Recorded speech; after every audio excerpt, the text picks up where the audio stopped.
My name is David, and I have been in Taiwan for around 20 years. So Denmark is more like a place I go to as a tourist now. But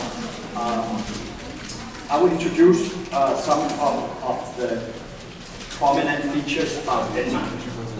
But first, of course, we have to make sure you know where Denmark is. This is how Denmark. Good. Okay, anyway, over there we have Denmark proper. It should work. Oh, I moved too fast.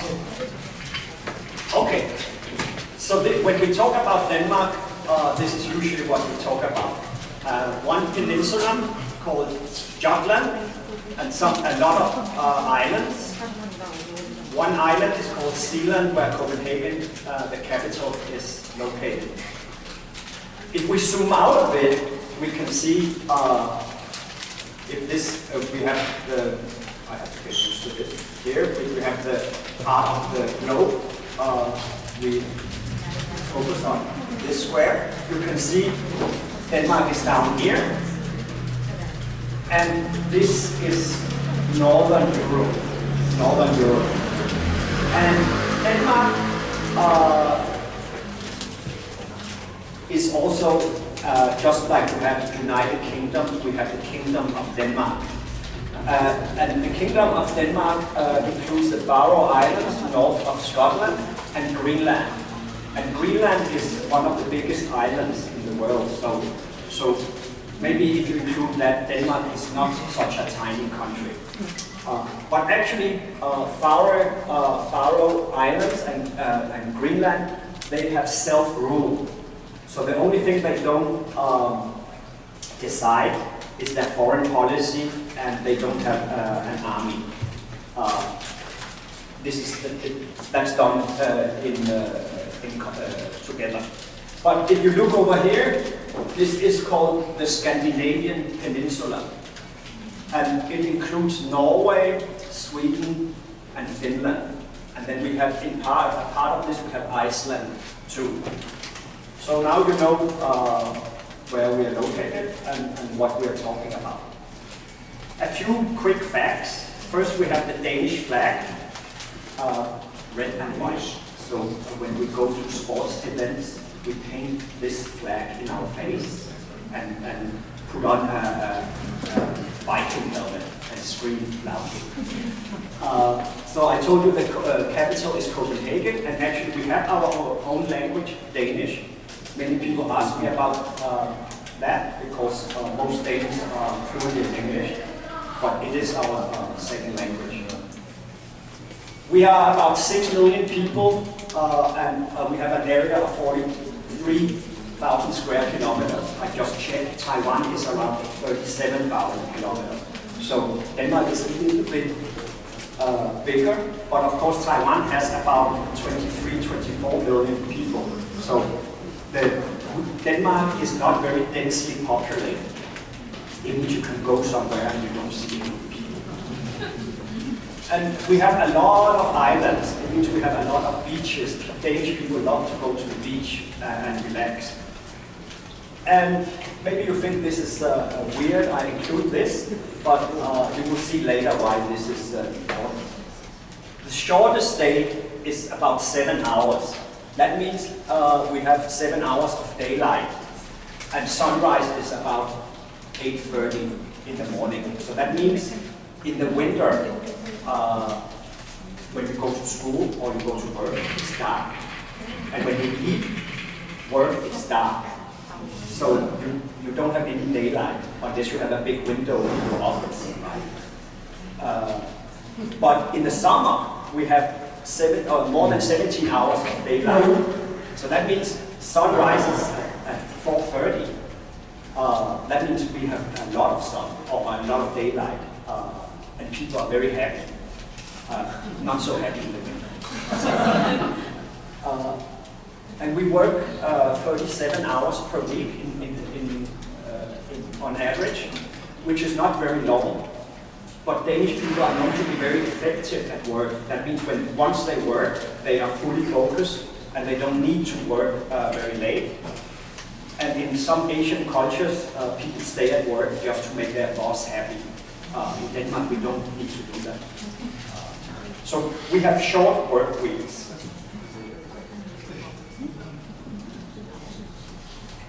Denmark, as I said, is part of Scandinavia.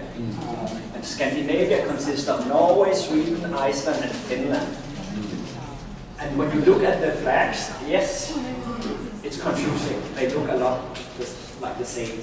And sometimes if people ask me about the flag of Iceland, I would not say if it's this one or this one, for example. One thing to remember is Denmark was once a big kingdom, and Norway and Iceland was part of it, and actually southern Sweden too. So you can say that the countries with red, that's they once belonged to Denmark. So you can see this flag is actually Danish, but with a blue cross. And this, when you see a flag like this is called the Nordic cross. It comes from when the Northern Europe became Christian. But strangely enough, Northern Europe is the least religious area in Europe. But we still have the cross in the flag. Okay, so okay, I should tell that actually our flag has a name. It's called Dannebrog. I don't know how many countries give their flag a name. And actually the flag is the second oldest in the world. I think the Japanese flag is the oldest. It's more than 1,300 years old. But this one, apparently there's a story behind the flag, and that was when the Danish soldiers, they were Christian at that time, they went to Estonia to make them Christian. And they were about to lose the battle, and then suddenly the flag fell down from the sky, and then the war turned, and we won. I'm not sure I believe that, but it's a good story. And this painting is very nice. This is made by Lorenzen from 1809. Yeah, so this shows the battle, in the middle of the battle. So, what is Denmark known for? Let's go step by step. So, one thing you might know is this, Vikings, right? There are a lot of TV shows and movies with handsome men and women dressed in fur. Yes. Actually, the Viking Age was more than 1,000 years ago. And it was a period where the Norsemen, which is also the same as Vikings, they expanded. They went raiding, colonizing, and trading all over Europe. And actually the Viking Age is the most expansive era of Scandinavian history. Ever since then, we have been peaceful and we don't really make war. There are actually three types of Vikings. Those that come from Denmark, from Norway, and from Sweden. And what is the difference between those three types? As you can see here, the Danish Vikings went to southern England, or to England. They went through Germany and they sailed far to the Mediterranean.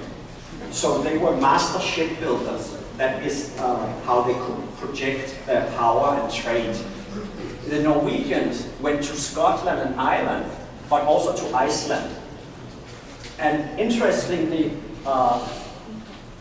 once on Iceland, the criminal Vikings were sent to Greenland. Not many, but they ended up in Greenland. And one criminal that became the leader actually sailed to North America and was actually the first to reach North America from Europe. It's also interesting, I didn't know that, but actually Greenland is part of the North American continent. So Denmark is, the Kingdom of Denmark is actually not just Europe, it's also North America. I should say, Donald Trump, when he was president, he wanted to buy Greenland. And the Danes said no, and he got very angry and cancelled his visit to Denmark. That's what it is. So interesting also, the Vikings from Sweden, they went east and south along the rivers here. And they reached as far south as the Black Sea and Turkey. The interesting thing is, those Vikings actually were called the Rus, R-U-S. And what do you see here? Is Russia. So actually, the Rus people were supposed to settle in Eastern Europe, but apparently some people say it gave rise to part of Russia, or the name at least. Yeah, I can keep going. What the Swedes traded were they had a lot of mines, minerals in Sweden, like iron. And what do you do with iron? You make weapons. So actually, to this day, Sweden has a big weapon industry. And funny enough, Denmark is known as a very good shipbuilder still. They have shipyards building big container ships, for example. Okay. So what else is Denmark known for? Okay. So we are very happy. Okay?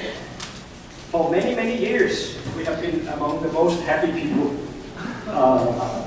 in the world. Unfortunately, we dropped to number 2. Right? We are number 2 after Finland, but this is not really high. But we're still very happy. The way they measure this is the World Happiness Report. It's made every year, and it covers 2 years. And as you can see here, there are a few factors that makes up this happiness score. So like dystopia is, how do you see the future? Are you positive or not, right? Then you have the perception of corruption. In Denmark, there's very little corruption, so we trust the system. We are, in general, generous. We have the freedom to make life changes. We have a healthy life expectancy.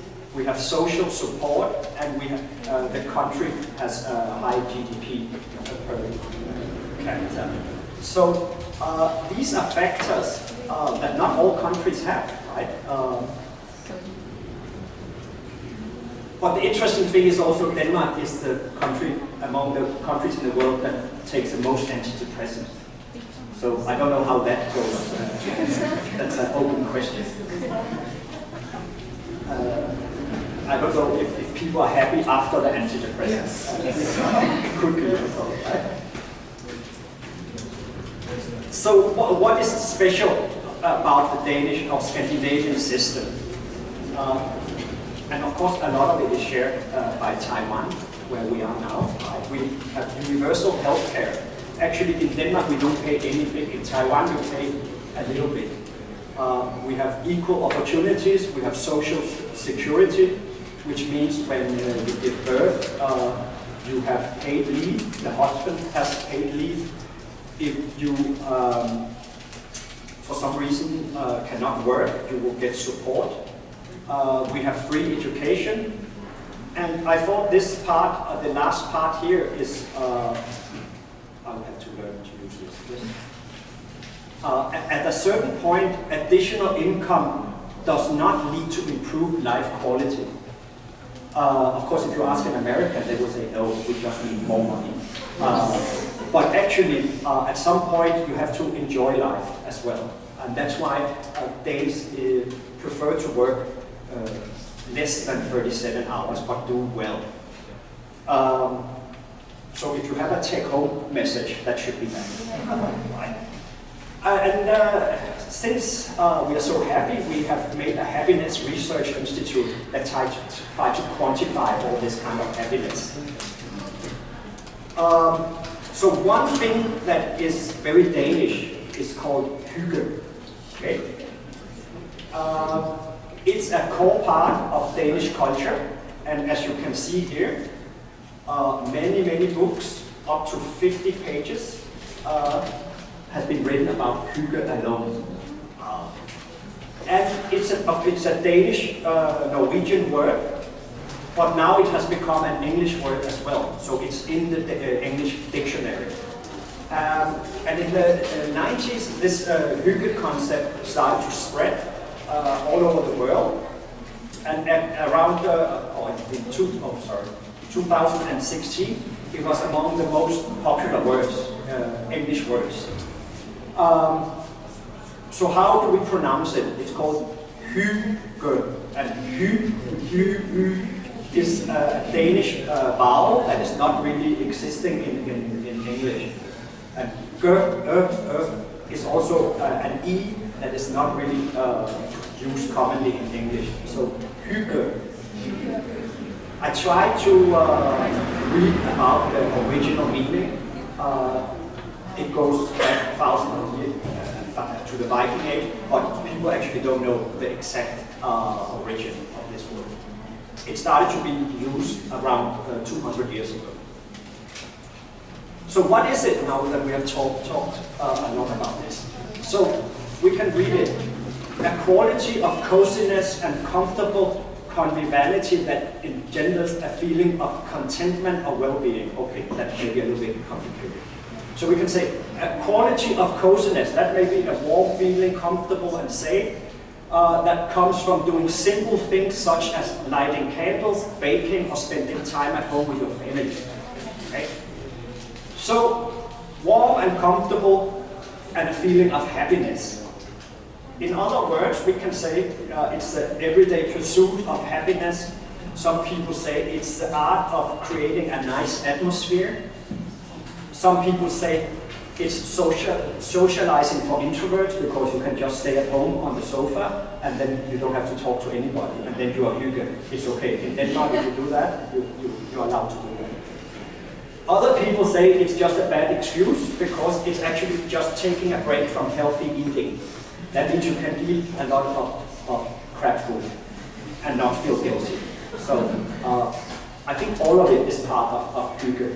But as you can see about all the books that has been written about this, nobody fully agreed what it is. Right? But it's just so if we go to the next slide here. So how do we actually hygge? Right? First, we have to be with people we love, and we eat good food, and we feel gratitude, and we don't feel superior or anything to other people.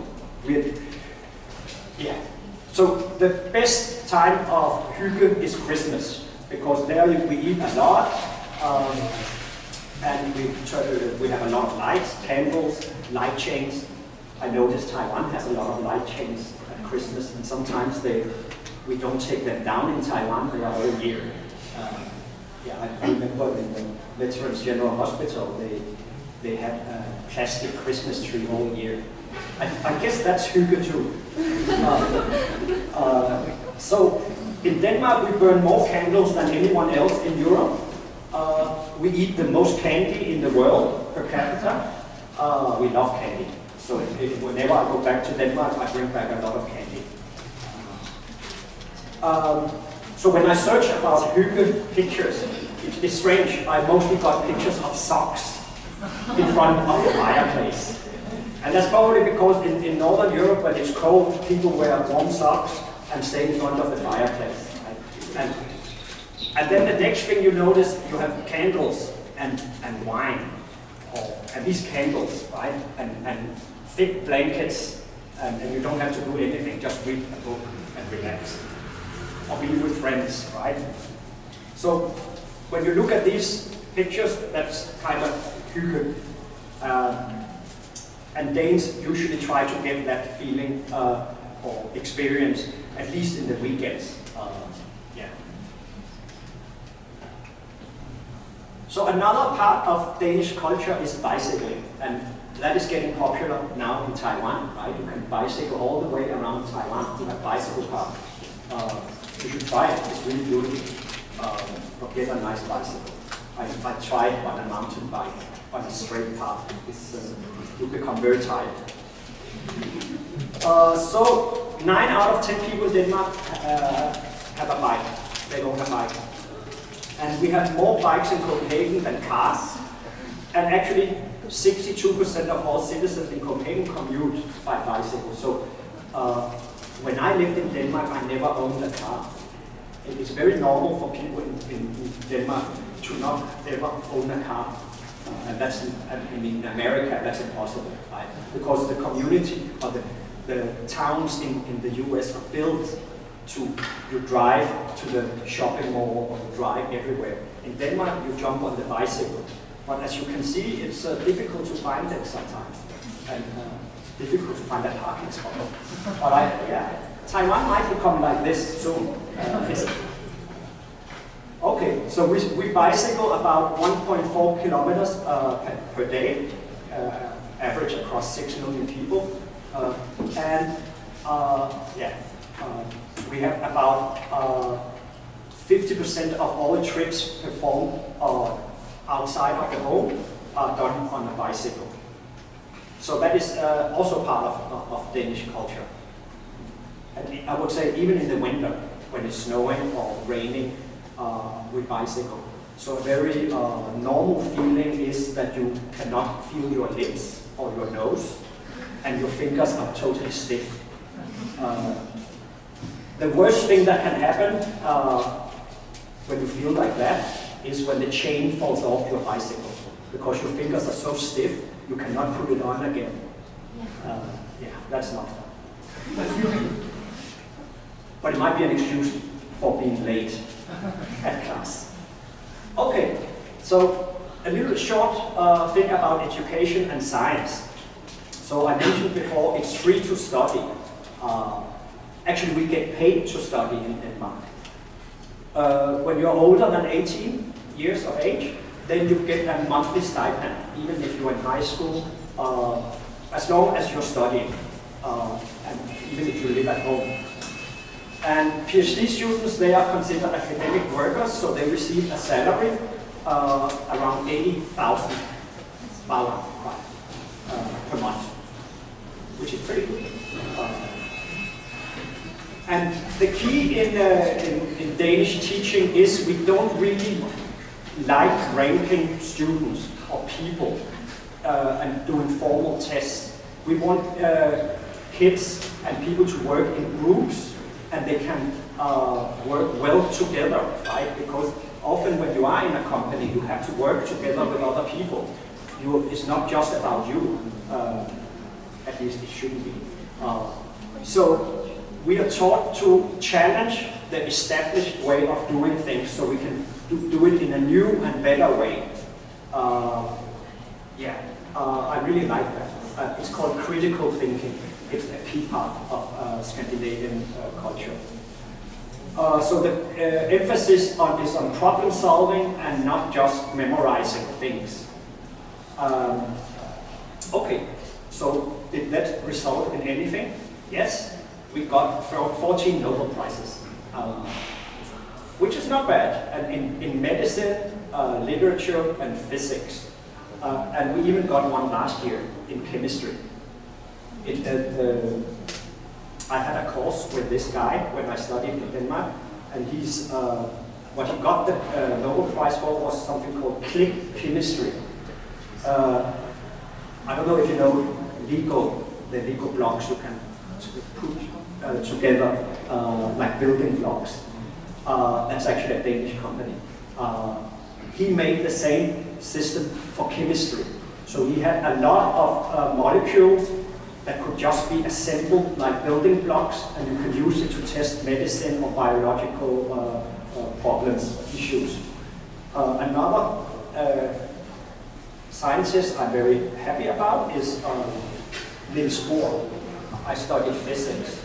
Niels Bohr is considered the father of quantum physics. he made the first model, quantum model of the atom. And actually, he must have been a very, very good teacher because his son also got it. Also in nuclear physics. A very interesting guy, very difficult to understand when he talks because he's so excited. His son was my teacher also. He was teaching in chaos theory. Yeah, so he seems a very smart guy. Okay, so we don't have to worry. If we study, if we want to study, we don't have to worry about money. It's possible. So, what else are we famous for? So, in the last couple of years in Taiwan, you have seen something like this. It's not Ørsted, it's Ørsted. They don't spell it the right way. So, Danish companies are very famous for wind turbines. Building wind turbines so we can make energy out of the wind. And now Danish companies are building wind farms in Taiwan because the Taiwanese goal is to have more renewable energy by 2025. That's why we're closing down the nuclear power plants before 2025. But there are problems with that too. I don't want to talk about that. That's definitely one thing Denmark is very famous for. So, in Denmark we have a lot of renewable energy. We don't have any nuclear power. We have natural gas and wind turbines, for example.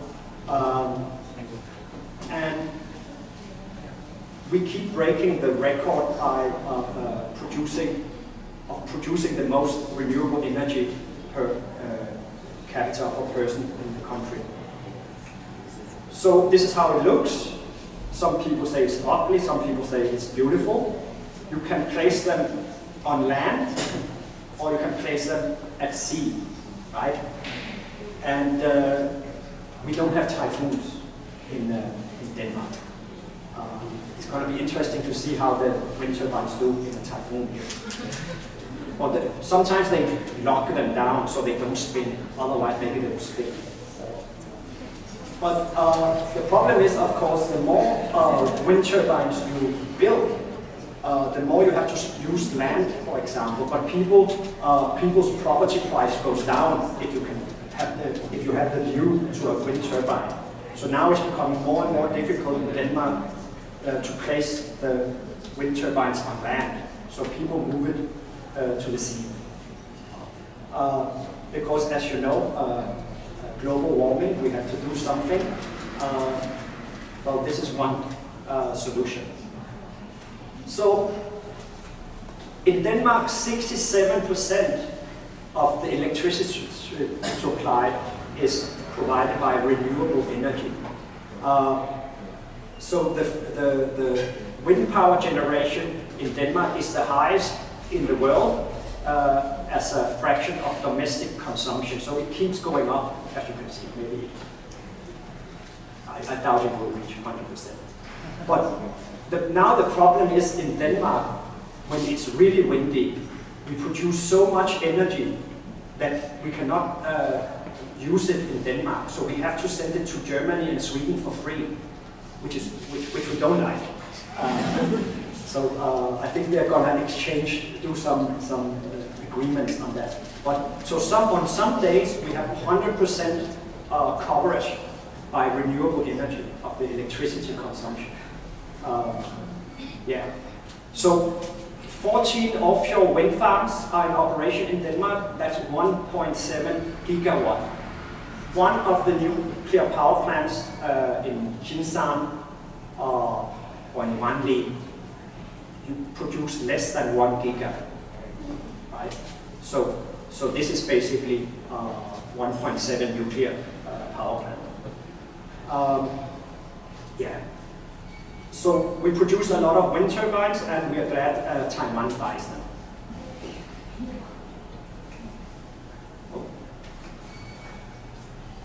Okay. We jumped. Okay, I don't know why that came in there. So, okay, go back to the bicycles. We have postal service ride bicycles, right? We have, as you can see here, this is a bicycle path just for bicycles, right? It means, like when I ride a bicycle in Taiwan, but you always feel uncomfortable. You have to look over your shoulders if some car is going to hit you. But in Denmark, we have a bicycle path. The problem is now the Danish bicyclists, as it's called, they sometimes do stupid things. And they are very angry at the cars and behave badly. So even within the bicycle culture, there are certain rules of things you can do and not do. You cannot jump the queue like this. This is a no-go. People get angry. Okay. We even have traffic lights for bicycles. A very cute, small traffic lights. That's because we don't want bicycles to cross the road in front of the cars, so we get special traffic light to pass. I should mention that in Denmark we have something called the Danish Statistical Institute. It measures everything you can imagine. We have data on everything for 100 years.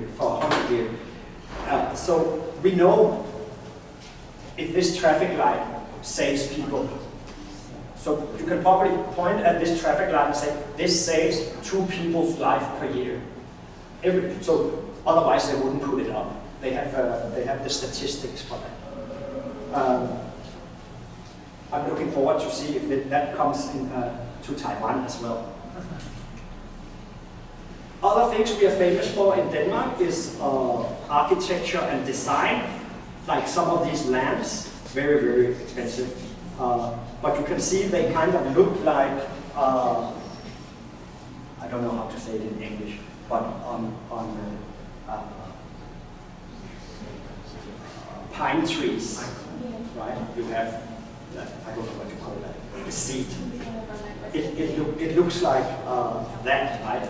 So the lighting is very, is considered in every detail.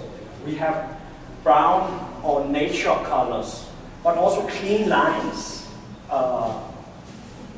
You can see very typical Danish designs. We even have a chair like this. It's called the egg. Very famous and very, very expensive. So you're supposed to feel like you're inside an egg. So when I say Danish architecture, for example, you think you might not know any, but there are actually some famous ones. For example, this one in Paris is the new Arc de Triomphe. It's 100 by 100 by 100 meters. There's an even more famous building. This one. Do you know this one? Right? Sydney Opera. So design architecture is very famous, but usually also expensive. So let's go over some other fun facts, random fun facts. We have a hill like this called Sky Mountain, Himmelbjerg. Denmark is a very flat country, but it's called Sky Mountain and it's 147 meters high. Until 1847, it was thought to be the highest natural point in Denmark. But actually the highest point is now a road at 170.86 meters. Okay? So this is the view, very flat. When you think about Taiwan, it's almost 4 kilometers. Right? If you haven't been, you should go to Yusha, very beautiful. So not too difficult to climb up there, actually. Another thing is the Danish language. We have 3 extra vowels. E, Ø, O. E, Ø, O. A is an A and E, Ö is OE, and O is double A. So we usually want to test visitors with the sentence, say this sentence. Rød grød med fløde. Okay. And you will fail. Actually, it means red porridge with cream, a porridge made out of a lot of berries and fruit. Rød grød med fløde. Okay? The difficult thing is to say very fast. Rød grød med fløde, rød grød med fløde. Another thing is Danish bacon. Actually, there are twice as many pigs as humans in Denmark. 90% of Danish pork is exported, so we are a very big exporter of pork. And it's very popular in the UK, very fatty and unhealthy. Toothpicks. Another thing, maybe you haven't heard about it, is called the New Nordic cuisine. And basically, people say that it comes from one restaurant in Copenhagen called Noma. It's a 5-time winner as the best restaurant in the world, and it has 3 Michelin stars. That means it's very expensive. And you don't get much food, but it looks like this. And all the ingredients are from Denmark. Even things we didn't think you could eat, now you can eat it. And this restaurant actually started a movement called the New Nordic cuisine. And yeah, so that's a reinvention of Danish food, because when I was a kid, food was very boring. I tell you, the first time I had Japanese food, I was 27 years old. There was no Japanese restaurant in Denmark until the 2000. So we are lucky in Taiwan. We should appreciate all the good food. And you might say, why do I mention this? Is this a big thing? Well, look at this. South China Morning Post. It's closing. The Noma restaurant is closing next year. Look at the Guardian in England. It's closing. Is this the death of fine dining? Copenhagen's legendary Noma restaurant to close next year and reinvent itself as a giant lab. So it's been turning into a food lab. It wants to experiment with food, but not serve it for anybody. Just experiment. Yeah, and you can see 10 ways it changed the world of food. So you might not know it, but it's famous. And finally, yeah, it's closing the doors in Bloomberg, right? So in CNN, Guardian, Bloomberg, even South China Morning Post, it was almost front-page news. Okay, we are at the end. I hope you learned something about Denmark. Do you have any questions? What's the biggest downer cons about Denmark or Danish per se that you think is inaccurate? That we are cold people. We don't show emotions. Because when we're on bicycles, we scream at other people. Yeah. Well, it's usually in Europe there is a north-south divide.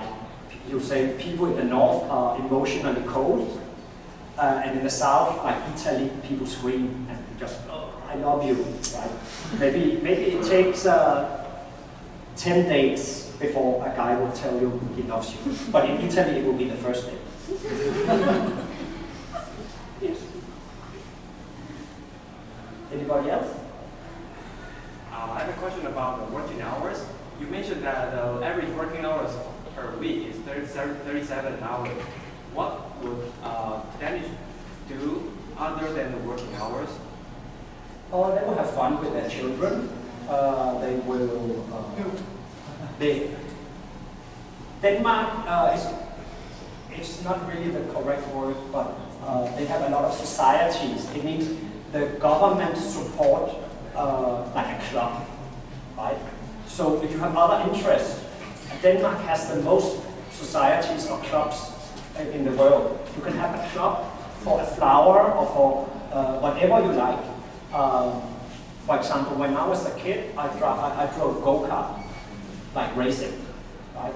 So we don't mountain climb much. We go to maybe to Sweden to do that. But after work, yeah, maybe you go to a coffee shop and just talk to your friends,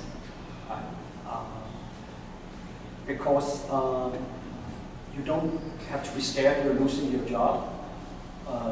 You have a feeling of safety, right? So actually, it's a good question you should ask yourself. What do you want to do when you retire? Because you're going to work hard your whole life to earn a lot of money, right? But what are you going to spend the money on? Your kids' education? Okay, I hope there's more than that, right? But in Denmark, it's free to study, so you don't have to think about money for your student, for your kids, unless they want to go to Harvard. Of course, then you don't have enough money. So it's a good question because it's about what is life about? What's the meaning of life? Right? Some people say the meaning of life is work. You can decide.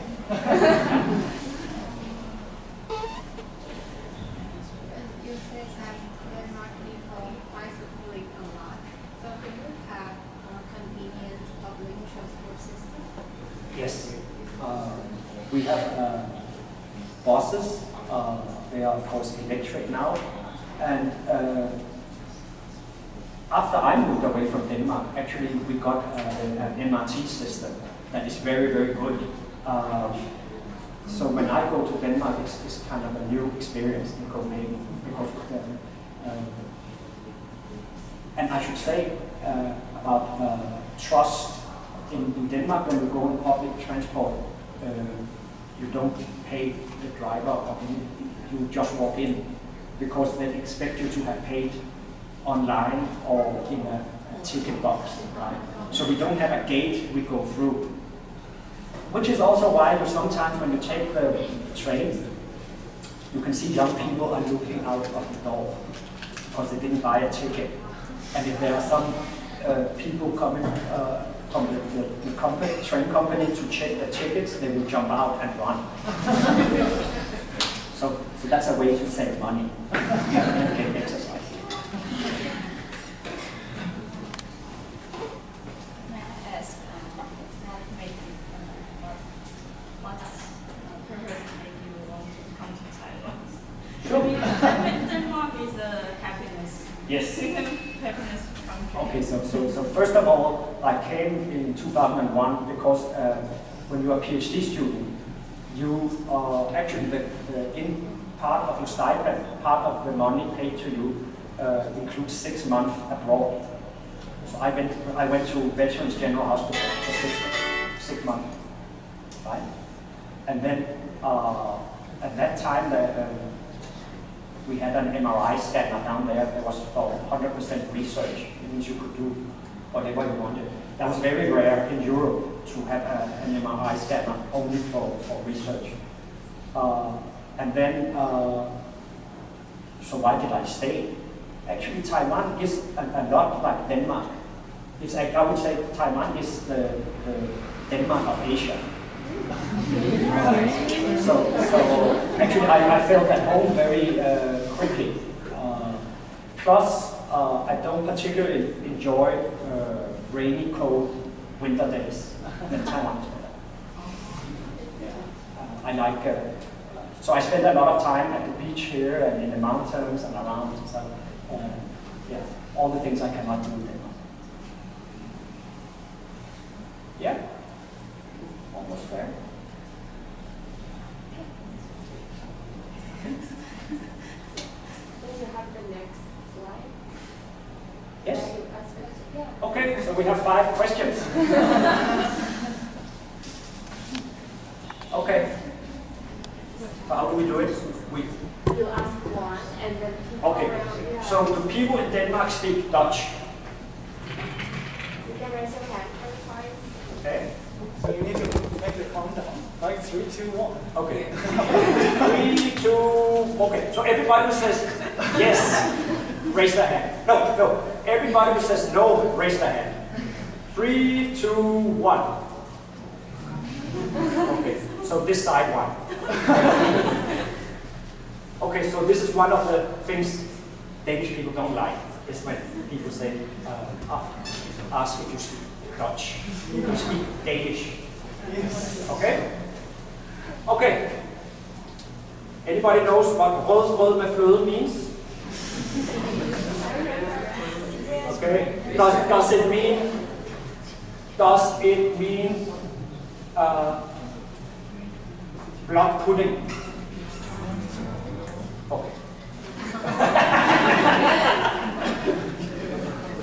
Okay. Anybody remember the name of the Danish flag? So before you ask, we actually prepare some gifts. so they have to. So you can decide which one you have that. Even, the one who proposed the question to you. You have the responsibility to give 5 gifts. Okay. So how do we do it? You can, I think the first one goes here because we have someone who was the fastest. Yes. Yeah. So who was this? Is it the one in the I think it's down here. Yeah? Yeah. Okay. And then actually for the second question, she raised her hand. Yeah. Oh, Yeah. good. Yeah. It's good. I know what with the cap on. The second question means red porridge with cream. Yeah. Yes. Yeah. Okay, does anybody know the name of the Danish flag? Yeah? Okay. Okay. Somebody is quick on us. Okay, is Amsterdam the capital of Denmark? Raise your hand. Over there in the back. Yeah, you said no. No. Copenhagen. Yes. Copenhagen. Copenhagen. So, down there. So, what is hygge? Is hygge stay in bed and sleep? Yes. I want to say that. I want to say that in Mandarin. 小确幸. Do you know that one? Little happiness. Oh, Yeah, little okay. happiness. Actually, we all know 小确幸. I think we have that winner here. Yeah. But she already got the gift. Okay. I She can guess you. I don't know who got the last. Okay. So, good. Thank you for coming. Yeah. And thank you for listening.